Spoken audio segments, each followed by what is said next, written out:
Hi writers, the purpose of this video is to walk you through some information and steps that you'll need to know to successfully complete exercise number 4, which asks you to plan a thesis draft and an outline before you get started drafting paper number 1.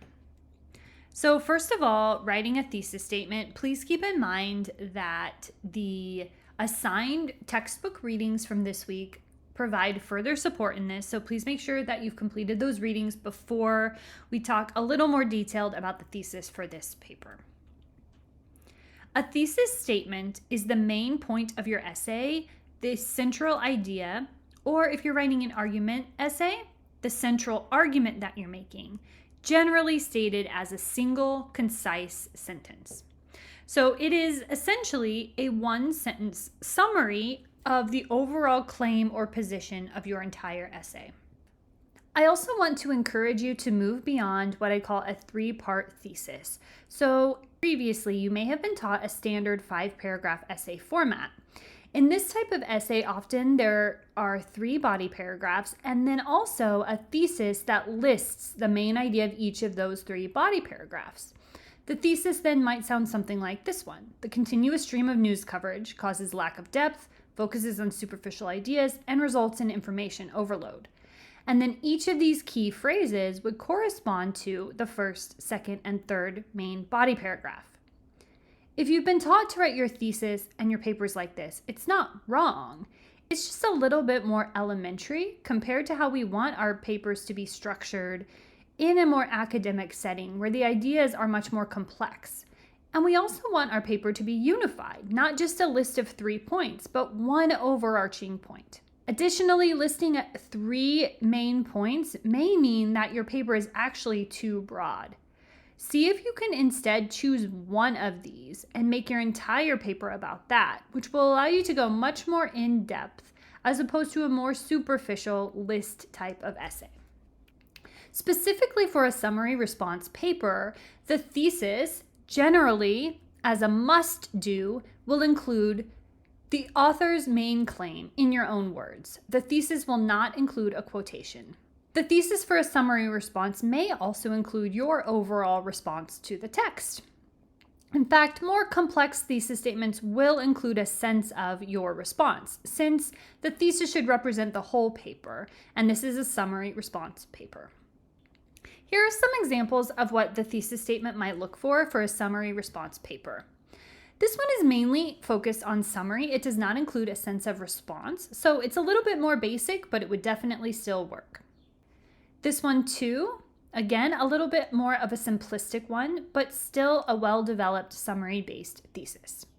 You can see in both of these examples, they include the title of the source and the author, and then a clear, rhetorically accurate verb, just like we talked about when we were talking about how to summarize. So here we have Gary Gutting claims and Amitai Etzioni shares.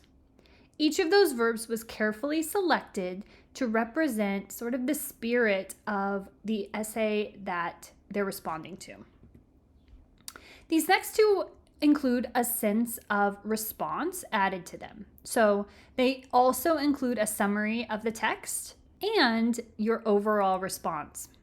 McRaney makes a compelling argument for the existence of stereotype threat. That's the summary part of this thesis, which helped me make sense of my own experiences.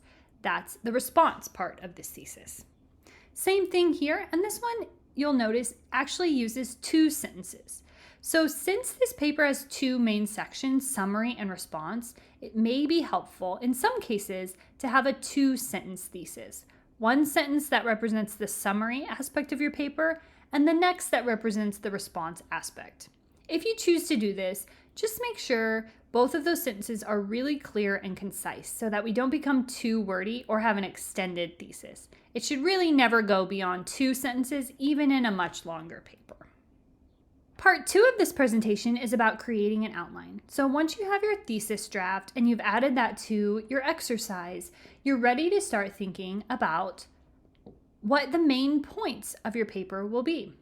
We know that the first section of the paper will include a summary, and really you've already written a draft of your summary, or at least a partial draft of your summary with the previous exercise where you were asked to summarize Dershowitz.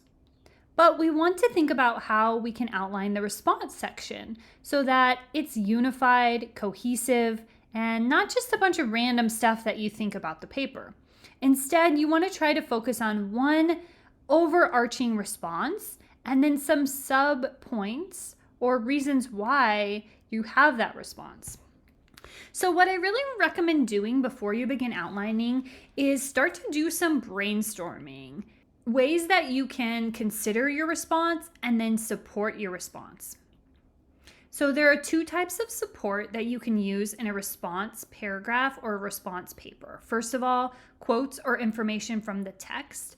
So you will pull in quotations, 1 to 2 per paragraph in the response section, or you may paraphrase specific ideas that the author is talking about to then go on to respond to in a more detailed way.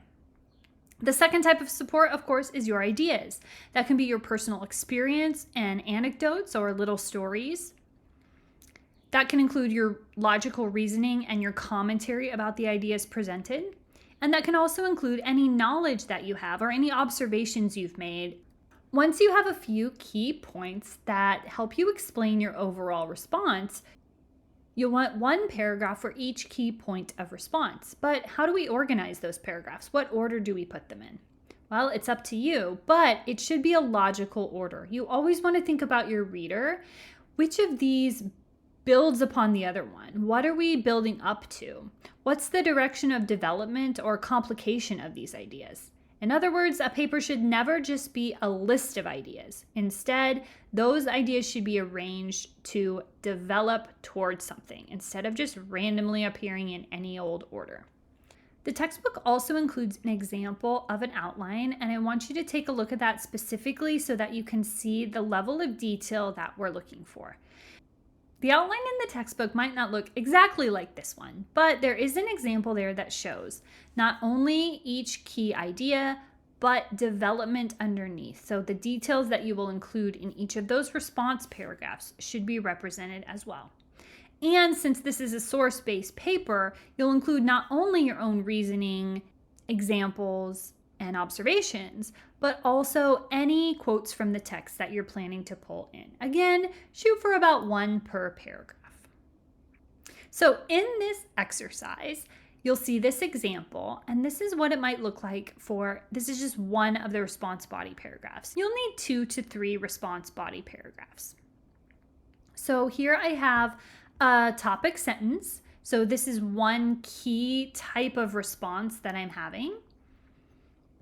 Underneath, some ideas that support that, and then some of the specific experiences, observations, etc. that I may have. In this case, basic misunderstanding is in quotes because that is a quotation from the text, and I know I want to pull that quotation in to talk really specifically about that idea that the text had. You'll also notice in your assignment a few links, one for help writing topic sentences for each response body paragraph, and one for help developing your response with details.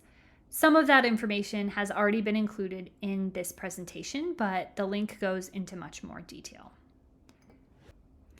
So as we are looking at exercise 4, the instructions clarify that we are writing an outline. We are not drafting, so we're not free writing. You should not be writing paragraphs already in here or just sentence after sentence. Instead, we really want to focus on getting a well-structured paper so that we avoid a lot of issues that beginning writers tend to have with just saying everything in whatever order it comes out. So here you'll put the draft of your thesis statement.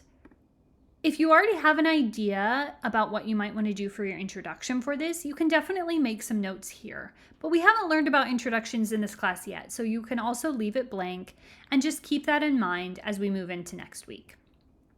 For the summary body paragraph, again, you've already drafted the beginnings of your summary section of this paper. So you can just copy and paste the summary body paragraph that you have already written here. If you think you'd like to add a second summary body paragraph, which I do encourage, you may want to outline that paragraph here before you continue to response. So you may want to do that if there's something specific that Dershowitz said, maybe a particular section of his argument or a reason or subpoint that you want to focus more attention on. You could specifically summarize some of the finer points of that section or reason or particular point in a second summary paragraph. So in other words, this summary body paragraph section at a minimum can just contain the summary body paragraph that you already wrote, although you may decide to add and outline a second summary body paragraph. The conclusion section, just like the introduction section, you can leave blank for now unless you have a sense of what you may want to do in the conclusion already. So that leaves the response body paragraph section, which is really what I'm looking at on this document. So I'm looking at the thesis and I'm looking at the response body paragraphs. You'll have 2 to 4 response paragraphs, one for each of your major responses to the text, although it's also a really good idea to try to have one unified overall response to the text and then some subpoints in response to that. This is where you will put your outline that looks like this.